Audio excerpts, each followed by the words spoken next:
Hello, thank you for joining this week's Washington Talk. I'm Ji Ha-ham. The South Korean government proposed an audacious initiative to provide economic compensation to North Korea in exchange for its nuclear weapons program, while the U.S. and South Korea launched preliminary drills ahead of the upcoming annual joint exercise Ulchi Freedom Shield. North Korea this week fired 2 cruise missiles. Today, we'll discuss these and more.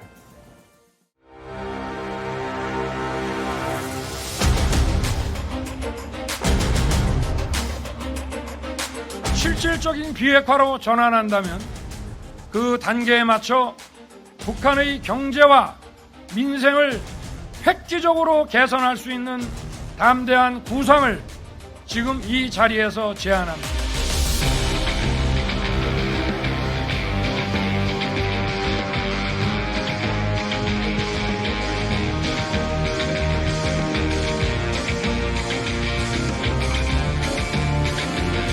We will continue to maintain those sanctions until and unless the underlying conduct, the underlying activity changes and North Korea alters its fundamental approach.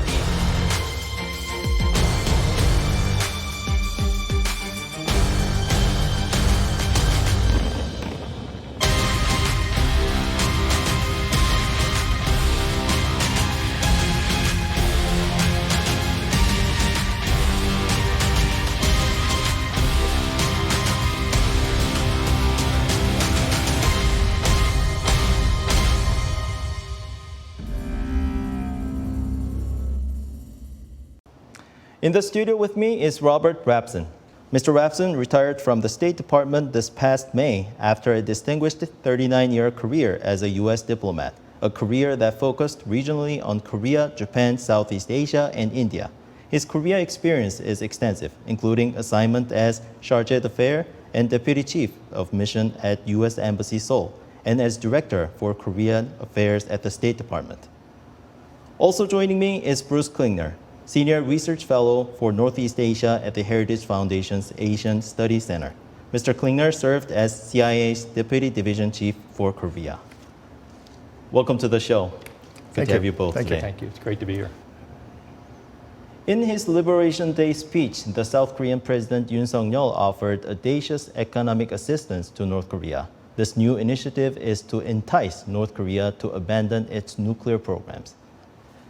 Mr. Rapson, even though this is a fresh new plan that was laid by the Yoon government, this sounds very similar to the previous government's campaign on North Korea. What do you think?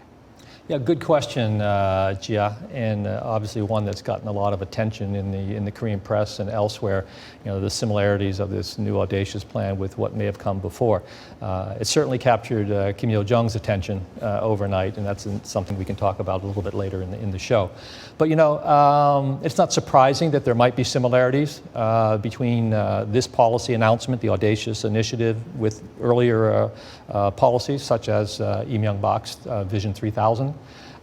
Some of the team that helped put together the LMB program are now working for Yoon Suk-yeol and his administration. So undoubtedly, there's a commonality of interest and approach there. But you know, over 5 different Korean administrations, going back as far as Kim Dae-jung, everyone's put their heads to the mat to figure out the best way to move forward with North Korea in terms of offering incentives or disincentives, sanctions. And no one's found the perfect solution yet. So let's see what the Yoon team's approach offers, and it's something we can obviously talk about as we head into our conversation. Mr. Klingner, what makes this initiative so unique?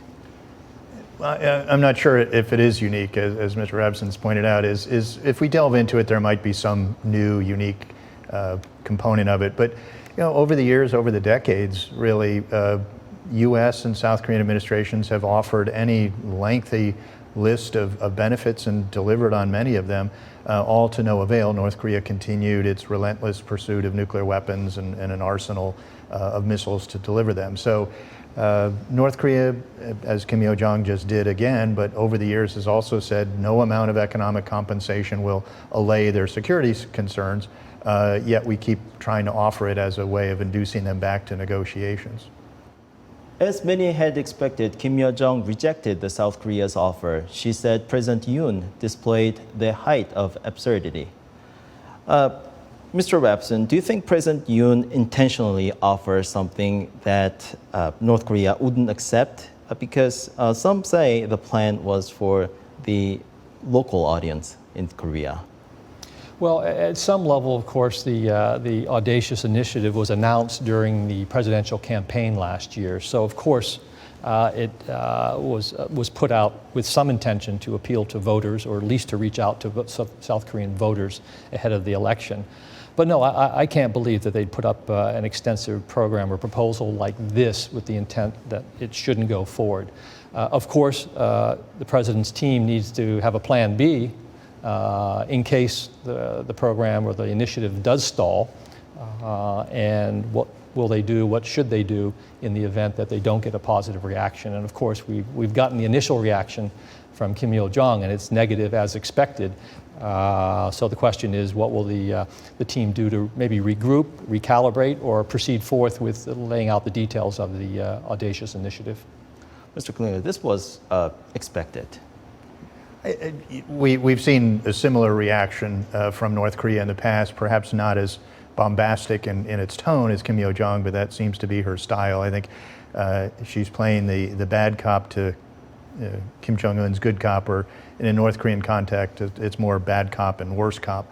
But it's still something South Korea and the U.S. need to do, is to continue to seek dialogue, just having diplomats in a room, let alone formal negotiations. We also have to offer benefits. We're trying to get North Korea to give up their nuclear weapons. I think there's increasing pessimism that North Korea will ever do so, if they ever were going to do so. But it's something you do have to try, if nothing else, to show everyone that you are the logical partner. You're not the blockade to progress on the North Korean nuclear problem. Many people thought President Yoon would be taking hardline approaches towards North Korea, but he seems to be somewhat flexible when it comes to North Korea. What do you think? Well, I think hardline is a pejorative term, and if you say that he believes in enforcing UN resolutions and international law, he believes in implementing measures to deter or defend the existential threat to his people, if he's willing to have negotiations with a regime that threatens to incinerate Seoul and as well as very insulting to the leaders, I don't consider that hardline. I think that's pragmatic. But I think during the campaign he showed that he was willing to have diplomacy. He was willing to provide economic benefits. Where he differs from Moon Jae-in is that he was going to condition those benefits, as extensive as they may be, on progress towards denuclearization, and that puts him very much in line with the U.S. administration. According to the South Korea's presidential office, the audacious initiative includes a program for exchanging South Korea's food supplies for North Korean resources, such as mineral sand and rare earth. Mr. Klingner, are we talking about easing sanctions? We would have to be. There's no prohibition on providing food, medicine, or humanitarian assistance to North Korea, and every U.S. law and UN resolution specifically has carve-out language pointing out that that's not the case. However, any kind of joint venture or even barter deal with North Korea would violate UN resolutions, as the U.S. made clear to the Moon Jae-in administration when they thought that was a loophole they could use. So if there was any kind of deal, a barter deal, swap deal, that would be in violation of resolution. So it would have to, would require some kind of UN action. What do you think? How realistic is this? Well, as Bruce indicated, the sanctions regime is very comprehensive and detailed, and the Korean government, whether the Moon administration or now the Yoon administration, are clearly aware of the limits and the parameters of those sanctions. In fact, the sanctions regime is what limited the Moon Jae-in administration from proceeding and moving forward with some of the programs it was offering. So they'll have to look hard and fast as the details develop about the program and the proposal as to what's feasible or not. And of course, it requires, and I'm sure we'll see it, is continued close consultation, very close consultation and coordination with the U.S. administration on these plans as they develop. The U.S. State Department said the U.S. strongly supports the South Korea's aim to open a path for diplomacy with North Korea. But at the same time, the department stressed that the U.S. will continue to maintain sanctions until North Korea alters its fundamental approaches. Mr. Rapson, are South Korea and the U.S. still on the same page? Oh, sure. I mean, still on the same page. Yes, they've been on the same page. Certainly with the new administration, even I'd go back in many respects to the Moon Jae-in administration. We consulted and coordinated very closely. And, you know, where allies have slightly different views or opinions, we talk about those frankly, quietly, behind closed doors. And, you know, the hallmark of the Biden administration and certainly the Yoon Suk-yeol administration now is to strengthen this alliance, and that means strengthening that coordination. So we'll continue on that track.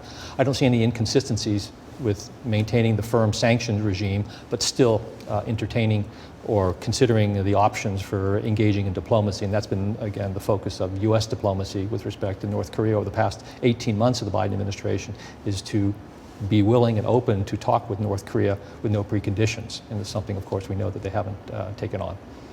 Mr. Klingner, President Yoon said he just needs to see a firm determination towards denuclearization for his economic package. How can we prove or tell whether North Korea has a firm determination toward denuclearization? Well, again, I think a lot of us are skeptical that it will, but you know, that's not to say we don't try for yet another international agreement. We've had 8 failed agreements. That's not to say we don't try for a 9th. As some would say, don't be afraid to go on a wild goose chase. That's what they make wild geese for. But I think it could be a series of steps. First, just simply being willing to sit in the same room as U.S. or South Korean diplomats would be a good start. Then if they were to agree to engage in negotiations, and then that's where you get into, you know, what steps does North Korea have to do in return for steps by the U.S. or the international community, and that's what negotiations are all about. But it's very hard to make any progress as long as North Korea refuses to even have dialogue. So if they were to commit to come back to the dialogue, and then if the next step would be sort of a seemingly sincerity in making progress towards working out which items would have to be done in incremental implementation towards denuclearization. But let's say North Korea at some point, as you said, show its willingness to denuclearize. But after all the benefits they take, they go back to their nuclear program. Is it easy for the international community to reverse its decision? Well, the most important thing is we'd have to have a carefully crafted agreement, which we haven't had in the past with North Korea. They've always been very short with a lot of loopholes. And I look instead to the very extensive, very well-crafted arms control treaties we had with the Soviet Union. And I worked arms control for a while as a part of a negotiating delegation in Europe. We had very detailed conditions as to which all the players had to implement. We had very good verification measures. So we would need that in an agreement with North Korea.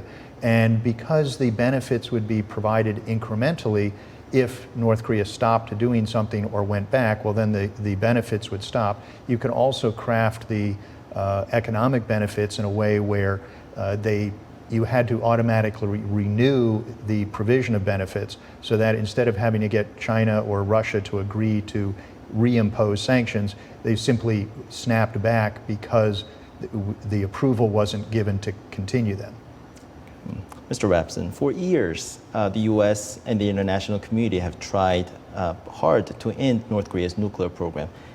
Can we denuclearize North Korea? Yeah, that's, as Americans would say, that's a $64,000 question, or maybe with inflation these days, $64 million question. But it gets to the core. Will North Korea denuclearize? Can it be incentivized to do that? So far, that proposition has not been proven out. The North Koreans seem to be in it for the long game.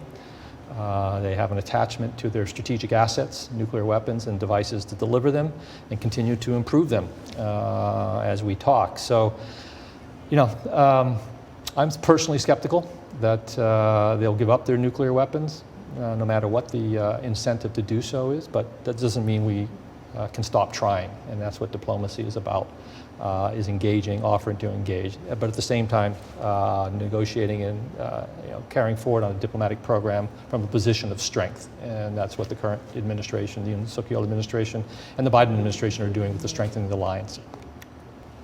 Meanwhile, the United States and South Korea will resume their summertime military exercise, Ulchi Freedom Shield, next week. The two countries kicked off a 4-day preliminary drill, but in response, North Korea fired 2 cruise missiles. Mr. Rapson, can North Korea use this military exercise as a pretext of their provocation? And is this why North Korea launched the missile this week?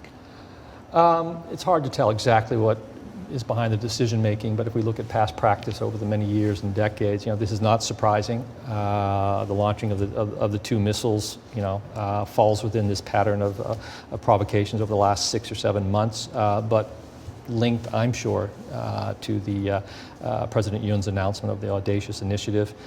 North Korea doesn't need so much pretext to provocate, but I'm sure they're watching very carefully Ulchi Shield, because this is the largest exercise in over 6 years.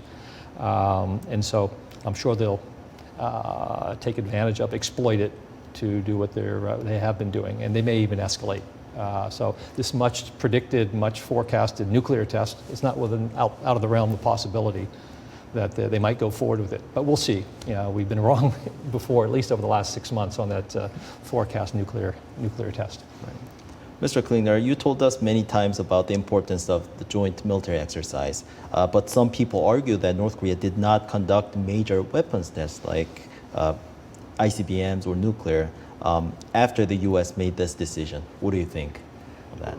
Well, the U.S. Unilaterally decided to cancel combined military exercises because President Trump thought they were ridiculous, worthless, and incredibly expensive, costing hundreds of millions of dollars, when the Pentagon said each exercise was about $14 million. So then once the U.S. had canceled a number of exercises, then when the Biden administration came in and wanted to resume exercises, the Moon administration was reluctant because they felt it would undermine Moon's initiative and outreach to North Korea. And then COVID was also a complicating factor.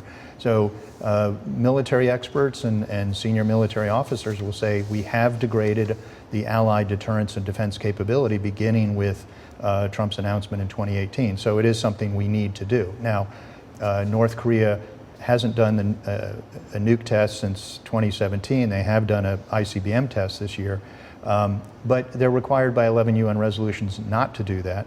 And they announced even before the U.S. summit in Singapore, U.S.-North Korea summit in Singapore, that they would not do them. So we didn't get anything in return for 4 years of degrading our military capabilities. China also condemned the joint military exercise. Do you think China and North Korea also can strengthen their military cooperation or ties? Well, North Korea has not stopped doing its own military exercises. And General Abrams, who was then commander on the peninsula at the time, said in 2019 their annual winter training cycle had 1 million soldiers involved. So we've canceled and curtailed and reduced our military exercises, at least 14 in the first year after Trump's announcement. North Korea has not stopped their action, and certainly they haven't stopped the continued development and deployment of a dozen or more short and medium range systems in the last few years. The U.S. government still assesses the DPRK is preparing its 7th nuclear test. The spokesperson said that the U.S. is prepared to make both short and long-term adjustments to the military posture as appropriate. Mr. Rapson, what does this mean? Short-term and long-term adjustment to the military posture. I think this came out in May, early June. I think the National Security Advisor Jake Sullivan and Secretary of State raised it. It's an indication of the flexibility that the U.S. enjoys and will continue to deploy in terms of managing the situation on the Korean Peninsula, whether it's short-term tactical exercises, beefing them up, or if the situation warrants it, if the threat perception, the provocations mount to a certain level, the U.S. has the ability to move forces, deploy them out into the region on a longer term basis. I think it was left intentionally vague just to preserve that flexibility, but the message was clear. The U.S. has all options on the table, both locally, tactically, short-term, and longer-term as conditions warrant. Mr. Klingner, your thoughts? The short term would be actions we would do in response to a nuclear test, and we're sort of holding them in abeyance. So Presidents Biden and Yoon have agreed that we are going to resume the rotational deployment of U.S. strategic assets such as bomber overflights, carrier strike groups, dual capable aircraft. So we're going to do that anyway, but I think they're holding it back and holding it as a response to a nuclear test, as a show of strength and resolve. If North Korea continues to not do the nuclear test, we may end up doing the deployments anyway. The long-term developments would be really the continued improvement of South Korea's military, which Seoul has been working on for a number of years, devoted an extensive amount of the budget to the Defense Department, or their Ministry of Defense. They've made a lot of improvements. I hear a lot more compliments, a lot less criticisms from U.S. Alliance managers and military officers. The South Korean military is very impressive, and yet it does have to do long-term development in response to North Korea's long-term development of their missile and nuclear capabilities. Mr. Rapson, if North Korea conducts a nuclear test, seventh nuclear test, how should the international community to respond? Yeah, if a test, when a test, sooner or later, of course that will trigger all the mechanisms in our government, the U.S. government, as well as in Korea and the international community, or most of it, to be responsive to that. Action will center up in the UN, at the UN Security Council, but of course, over the past couple of years, willingness of the key Security Council members, China and Russia, to respond, to take action, further actions against North Korea. We haven't seen any signs of that. So the prospects of further resolutions directed at a nuclear test seem rather limited at this point. We'll have to see. But short of that, the international community, partners, like-minded countries, US, Korea, others in the region, I'm sure will rise to the occasion and do what's necessary, both rhetorically as well as physically, substantially, to show deep concern about a nuclear test at this time. Mr. Klingner, the LG Freedom Shield will take place until early next month. Should we expect North Korea to do something provocative? We should always expect North Korea to do something provocative. So it's really, what will they do as opposed to when will they do it or why will they do it. The what is more important than the when and the why. So they will do things such as missile launches or nuclear tests for developmental purposes, but then they may hold the timing of them and to use as a signal to the United States or the international community. So when they do a nuclear test, we thought they were going to do it on major anniversaries in Korea in April. Then we thought they were going to do it during Biden's trip, then perhaps Pelosi's trip, and now maybe because of the military exercises. So we just really have to wait for when they do it, and then we dust off the well-used plans. We including trotting the well-trod-upon path to the UN to try to get an additional resolution and sanctions from the Security Council. And then we initiate military actions of strategic asset deployment, increased exercises. We will likely take out of the drawer the target folders for additional sanctions that we should be implementing today, but we're holding them off in response to some North Korean provocation. So unfortunately, we've been through this drill many, many times before. There's no magic solution for getting them to not do these actions. So we just have to go through the motions, as it were. But they're all very important diplomatic and law enforcement and military measures that we need to take. The State Department said the U.S. doesn't believe that the complete denuclearization of the Korean Peninsula will take place in one fell swoop. Instead, the department said it will be a process where both sides will be in the position to take incremental steps towards the goal. But simply, the North Korean regime hasn't been willing to do so. Mr. Rapson, Mr. Klingner, thank you so much for your time today. Well, thank you for having us. And that does it for this week's Washington Talk from Voice of America. Please join us again next week for more analysis.